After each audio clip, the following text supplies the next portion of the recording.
You have to know where you come from. And I think that that's important for people to understand. If they look at history and they understand what people have done, this can help them maybe understand how to navigate that. History is a collection of countless stories of triumph and loss. In those moments that define success or failure, it's the lessons learned that pave the way for our future. As dark and horrible as the Holocaust was for mankind, it's critical we never forget. So I think the reaction from visitors when they come in the museum, sometimes they have some background, but often they don't really understand the scope of what occurred. And I think one of the challenges that we want people to be faced with is, how could this have happened? What are all of the steps that would be necessary to create this kind of circumstance? And what are the little pieces that led to a genocide? To understand the genocide, the Zekelman Holocaust Center takes you on a journey starting with the beginning of Judaism. As you follow the path of history and art, the mood takes a turn with the rise of Nazism and eventually the creation of the death camps. Newspaper headlines from around the world line the walls, an unthinkable horror beyond understanding. How the U.S. reacted and responded, the focus of a new series by filmmaker Ken Burns. During the time of the Holocaust, there wasn't a lot of knowledge necessarily about what America's role really was. People didn't know. There was also a question of, what did the leadership in the United States know during the Holocaust?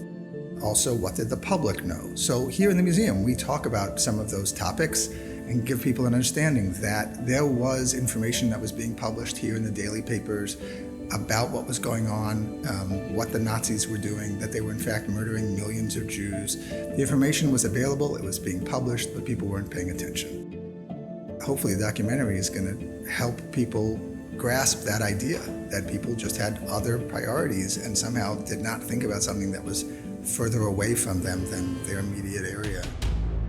This isn't an easy tour to take, and while there are so many stories of death and destruction, torture and cruelty, there are also tales and reminders of goodness and bravery.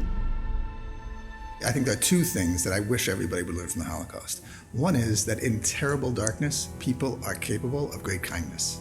So amongst the victims, there were those who acted in great kindness towards each other. When there were tremendous limits placed on their ability to act, they still looked for ways to be kind. The flip side is, the second thing I'd like everybody to learn from the Holocaust, I'd like everybody to learn that I am capable of doing these unspeakable acts, that you are capable of doing these unspeakable acts. It seems there's sort of a theory, well, no, the Germans were sort of very well prepared to be these awful people, and it was only them, and it could never happen again. There were somehow monsters who came down from Mars, and they're the ones who did this. No, these are regular, everyday people, because it doesn't take special people to do this kind of behavior. This is regular, ordinary people. We have photos of Nazis playing the accordion and drinking and having fun the same day as they were murdering Jews. That's something people have to understand. As you make your way to the wall of the most courageous, you'll come up to a window with a view of a beautiful white chestnut tree. It's a sapling from the chestnut tree that stood outside the window of Anne Frank. It helped her keep track of the seasons while she was hidden away before being discovered and eventually sent to her death. On Sundays, you can find survivors sharing their stories with visitors. The center also has many outreach programs with schools, and they help others learn about it and teach it to others looking to better understand the world around them. As Winston Churchill famously once stated, "Those that fail to learn from history are doomed to repeat it." Do we worry that people are going to forget or claim it never happened?